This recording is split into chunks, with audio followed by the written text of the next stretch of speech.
There is a moment, often subtle, sometimes seismic, when the curtain flutters just enough for you to glimpse what lies behind the stage. It is not a physical curtain, but one drawn across your awareness, stitched from societal conditioning, ancestral trauma, neural shortcuts, and the invisible scaffolding of assumptions. And when it shifts, even briefly, the world doesn't quite look the same again. This is that moment. This is your prelude to the unraveling. Normal, the word echoes like a lullaby, a soothing spell cast upon your consciousness since the beginning. It whispers comfort, continuity, predictability. But what is normal, if not a carefully engineered illusion? A collective hallucination agreed upon in the name of safety. To walk the well-trodden path, to believe what you've been told, to act within the unspoken script of time and self and meaning, this is the inheritance we rarely question. The soft prison of familiarity. But what if you dared? What if the very walls of your mind could bend, like light through water? What if time, identity, and the idea of you were not the constants you believed, but malleable, shifting, utterly surreal, once observed from a new altitude of perception? This video, this conversation, this experience, whatever form it takes, is not merely a collection of words or images. It is a key, not to unlock a door, but to make you realize the door was never locked to begin with. And the room you were in, a set meticulously painted by millennia of human programming. You've been breathing in the fog of certainty, sipping from a cup filled with inherited truths. And now, we offer you clear water, a taste of something ancient and untamed. It may burn, it may sting, but clarity always does, at first. Consider this not as a warning, but a rite of passage, a ritual of unseeing, so that you might truly see. In the vast desert of your subconscious, forgotten memories are buried like sun-scorched bones. Archetypes roam there, the masked child, the wounded giant, the eternal mirror, each representing parts of your own fractured knowing. You have met them, in dreams, in déjà vu, in the feeling that someone just walked over your grave. They are echoes of something deeper, the part of you that remembers being more than this body, more than this name, more than this role. And now, that part is waking. You are not being asked to believe anything. This is not a sermon, not a theory. It is an invitation to observe without flinching the shape of the cage. Only then can you see that the lock was always on the inside. We live in loops. Days bleed into nights, and back into days. People smile, wave, die. We watch the seasons turn and call it life. But beneath the repetition, there is a deeper pulse, like a second heartbeat, beneath your ribs. If you've ever felt like a stranger in your own life, like the roles you play were written for someone else, like the universe is speaking in riddles, just for you, then you are already close. You are already cracking. The truth is not loud. It doesn't scream. It hums. It beckons from the corners, from the dreams you forget upon waking, from the flicker of light that bends the shadow just so. This exploration will not give you answers. It will dissolve the need for them. It will not return you to who you were, because that self was a construct, a placeholder. What comes after is not certainty, but awareness. An awareness so raw and luminous that the idea of going back to normal will feel like wearing clothes 2 sizes too small. You won't want to return even if you could. Warning, they say, this may change you. But isn't that the point? To remain static in a universe of spiraling galaxies is the only real danger. To cling to normal while everything else expands is to suffocate in a shrinking room. You came here, to this moment, for a reason your surface mind may not yet understand.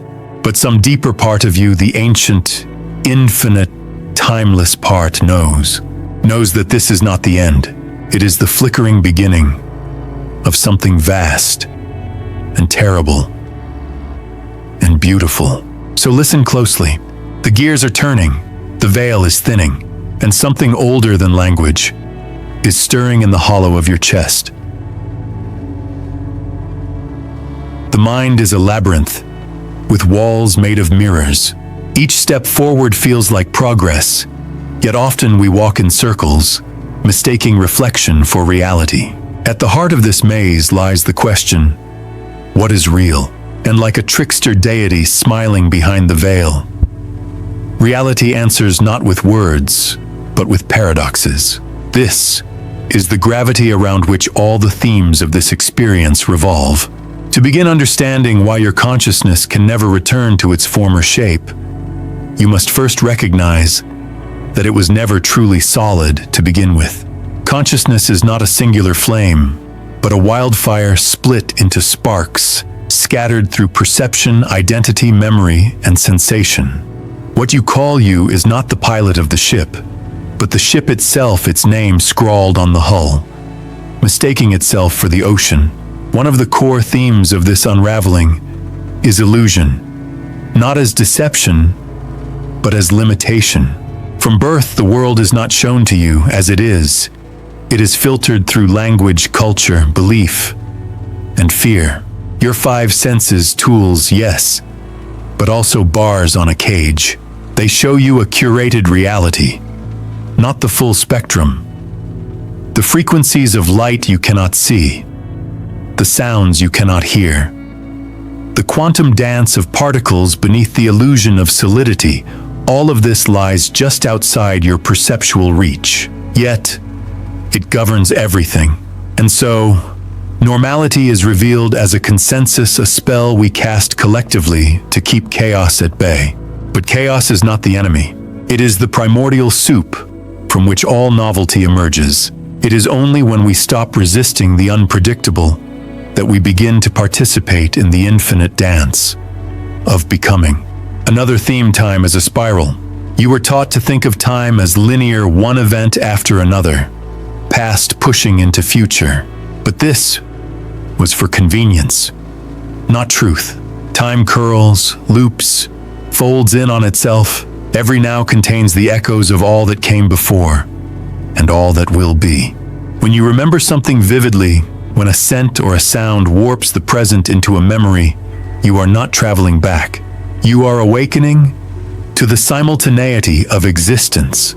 Time, like self, is a construct, useful only until it becomes a prison. From here, we meet the dissolution of ego. This is not to say that the ego is evil. It is a tool, a mask, a necessary fiction for playing the game of human. But in the face of deeper awareness, it begins to tremble. It grows confused when it is no longer the center of the story. It asks, if I am not this name, this job, this body, then what am I? And that question is the beginning of freedom. There is also the theme of interconnectedness, which is not simply poetic, but foundational. The air you breathe has touched the lungs of ancient trees and dying stars.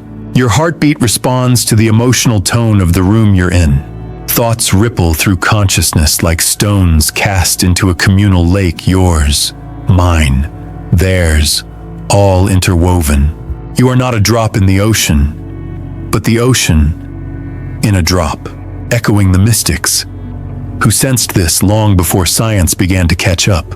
And then, we arrive at perhaps the most unsettling, yet liberating truth. Nothing is fixed.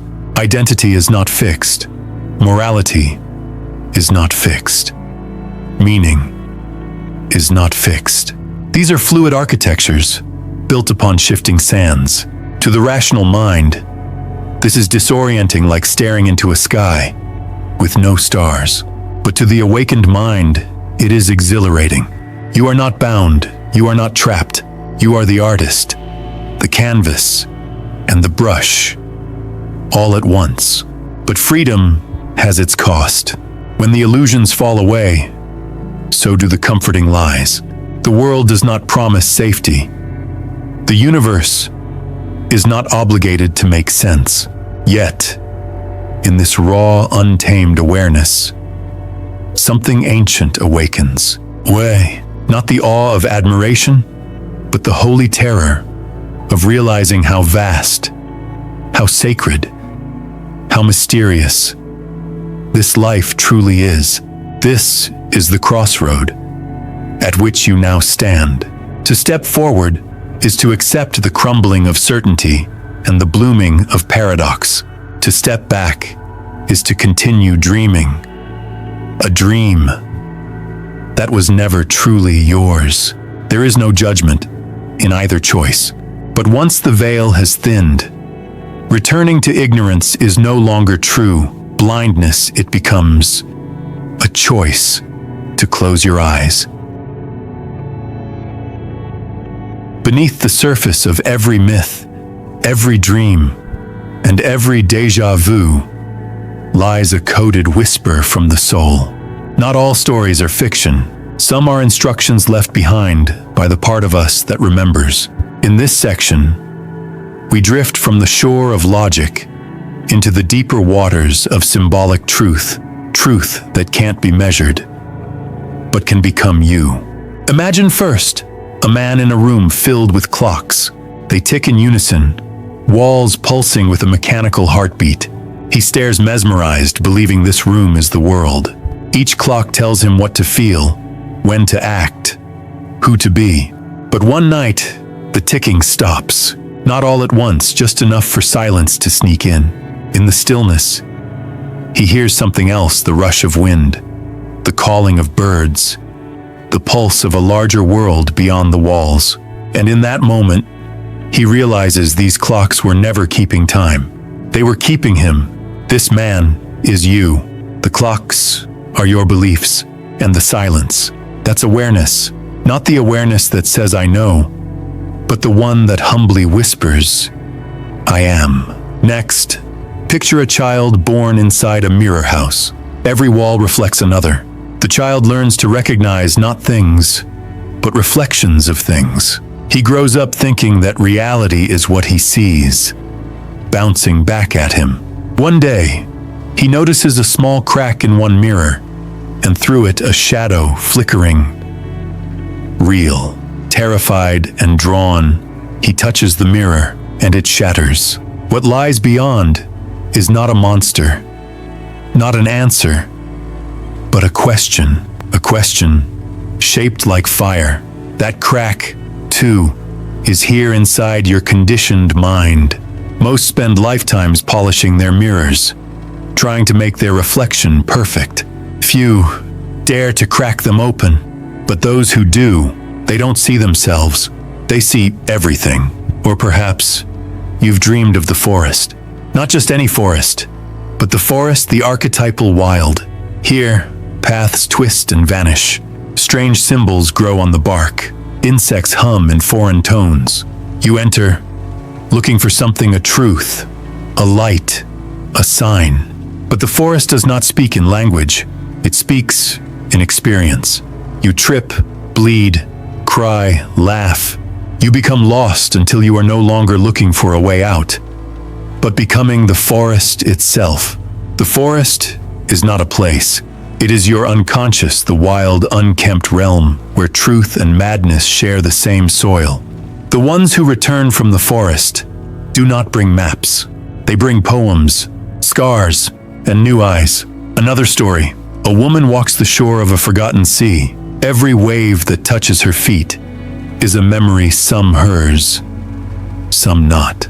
The sea is ancient and alive.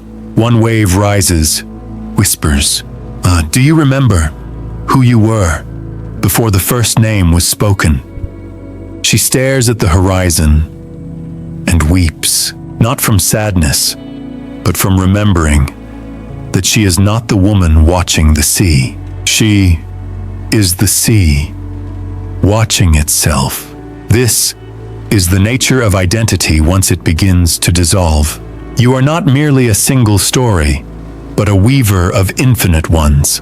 Every role you've played, every version of you discarded in the quiet moments of transformation, They are not lost. They are water, returning again and again, whispering in dreams, in longing, in the odd clarity of 3 a.m. And then, there is the mirror room. This is not a tale, but a realm, a space where every thought you've ever had stands before you in physical form. The joyful ones, yes, but also the envious, the cruel, the terrified. In this room, you cannot run. You must merge, not destroy, not deny, but integrate. For only by embracing even the darkest fragments of yourself can you hold the full light of what you truly are. These narratives are not meant to comfort. They are designed to destabilize, not to break you, but to loosen the shell that's hardened around your truest nature. Because you see, symbols are the soul's native language. They bypass the gatekeeper of the rational mind and speak directly to what's buried beneath. They do not say, "This is what you must do." They say, "Here is what you already know." So as you watch, listen, or read these words, know this: the symbolic realm is not separate from your daily life. It is infused into it. Every strange encounter, every inexplicable emotion, every dream that won't fade. It is all trying to wake you up. And now that you're stirring, you may begin to ask, what does this awakening look like in the real world? It is one thing to awaken in the dream. It is another to rise from the bedplace, your feet upon the ground, and live the day transformed. Many spiritual visions die in the morning light. They drift away like fog, too delicate for the noise of alarm clocks, emails, and morning traffic. But the change we speak of here, the deep reshaping of consciousness, is not a fleeting revelation. It is the slow, tectonic movement of your inner world, shifting the foundation beneath everything you do. To walk through the world after this shift is to see with double vision. The mundane becomes mythic. A cup of tea is no longer just a cup, it is an ancient ritual of fire, water, and stillness. A stranger's glance becomes an echo of an archetype you once knew in another life. Every interaction, every pattern you once followed blindly, begins to glow with hidden architecture. It begins with observation. You do not have to run away to a monastery, chant under waterfalls, or burn sage in the mountains unless you are called to. What truly matters is how you see. When someone speaks to you with anger, you do not simply react. You witness. You feel the urge to defend, to justify, and you watch it arise like smoke from a fire, not as a command, but a suggestion. The pause between stimulus and response grows longer. In that pause lies freedom. And then you begin to recognize the scripts, the invisible programs you've been following: what to do in a crowd, how to act in love, what success should look like. You don't need to reject them with rage. You simply see them, and seeing dissolves their hold. One by one, they lose their grip, like shadows fleeing the sun. Your inner life becomes a listening. You notice your dreams taking on new colors, your intuition speaking louder than before.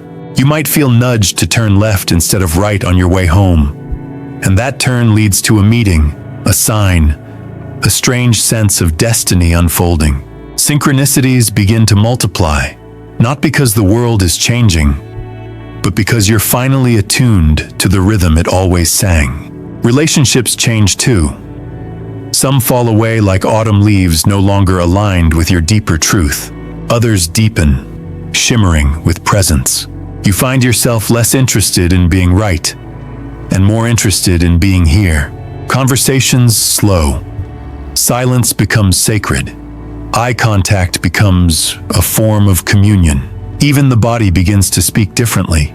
You may feel old aches resurface, not to punish, but to release. The body is the final gate of awakening. All that was suppressed in the mind will eventually try to leave through the flesh. Listen to it, not with fear, but with reverence. These signals are not symptoms, they are sacred messengers. You begin to unknow. Certainty fades, replaced by curiosity. You're less interested in opinions and more devoted to experience. You read ancient texts not to believe them, but to remember something they awaken. You no longer search for a single truth, but allow truths to swirl, dance, and contradict, because truth is alive, not a fossil to be pinned down.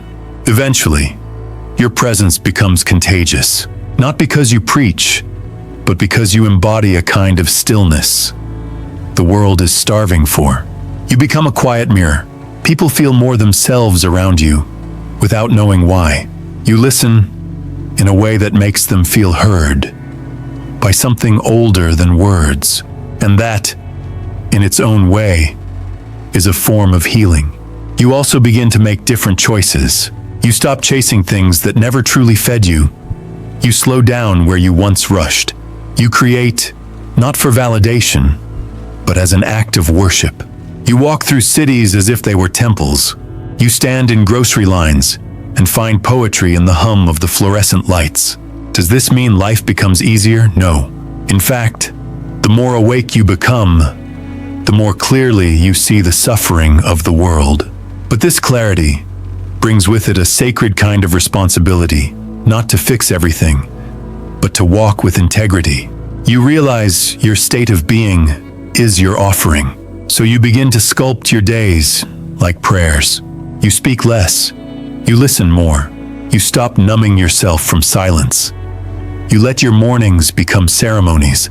You ask, not what should I do today, but what wants to move through me.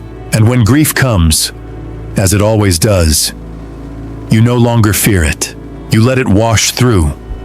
You understand it is the price of open-hearted living. You let joy follow just as wild, just as unearned. This is the new normal, not a destination, but a continuous act of remembering. And so, in the end, nothing has changed, yet everything has. The trees are still green, the sky still blue, but your eyes now see the space between things. And in that space, life breathes. The spell has broken, not like glass shattered, but like mist burned away by the rising sun. What was once obscured by layers of habit projection and inherited belief now lies before you, bare breathing, waiting. And in this holy quiet, a question pulses gently beneath your ribs. What now? You see, this was never truly about a video or a moment, not even about a shift in consciousness as a novelty or idea. It was about remembering the truth that has always been stitched into the very lining of your being, that you are not a character in this dream. You are the dreamer. You are the breath behind the words, the silence between the thoughts, the stillness that watches it all. And once that remembrance begins, the unraveling is unstoppable. It will not always be comfortable. You will have days where the illusion tries to seduce you again, with its glittering promises of certainty, comfort, and approval. You will ache for the ease of the old story. But the truth will now be too loud to ignore. That is the blessing and the burden. For transformation is not a one-time event. It is a commitment, a daily death, a devotion to the unknown. It means choosing presence when distraction beckons. It means choosing truth when lies offer reward. It means being willing to stand alone in the forest of your becoming with no map, and only the stars of your own intuition to guide you. But make no mistake, you are not truly alone. There are others, scattered across the world, walking silently beside you. They too have felt the shift. They too have awakened in the dream. You might pass them on the street and never know. Or you might meet their gaze and feel a flicker of recognition, an ancient hello. from the soul's memory. We are a scattered tribe, connected not by ideology, but by vibration, not by belief, but by being. And together we are slowly, silently, weaving a new world from the ashes of the old. This world does not yet have structures.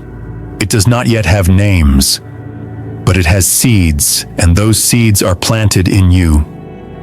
Now, every time you choose presence over performance, wonder over worry, stillness over speed, you water them. And from those seeds, a new kind of human may one day bloom. One who does not consume life, but communes with it. One who does not chase truth, but lives it. One who does not need power over others because they have remembered their power within. But before the blooming, there is the tending, the slow, silent work of integration, the willingness to let go of outdated identities, like autumn leaves falling, without resistance, the courage to admit, again and again, I don't know, but I am listening. And so, as this chapter closes, let it not end with a conclusion, but with an invitation, not to believe anything, but to feel everything, not to search harder, but to soften deeper, not to seek escape from this life, but to meet it with eyes wide open, heart exposed, soul uncloaked. Let your daily routines become rituals. Let your suffering become signal. Let your silence become symphony. And when the world asks you to return to normal, to numbness, to the script, you smile gently and step aside. You've tasted something real now, something that cannot be untasted. The path ahead is not straight. It spirals like galaxies, like DNA, like the dance of memory and meaning. But it is yours, and every step is sacred.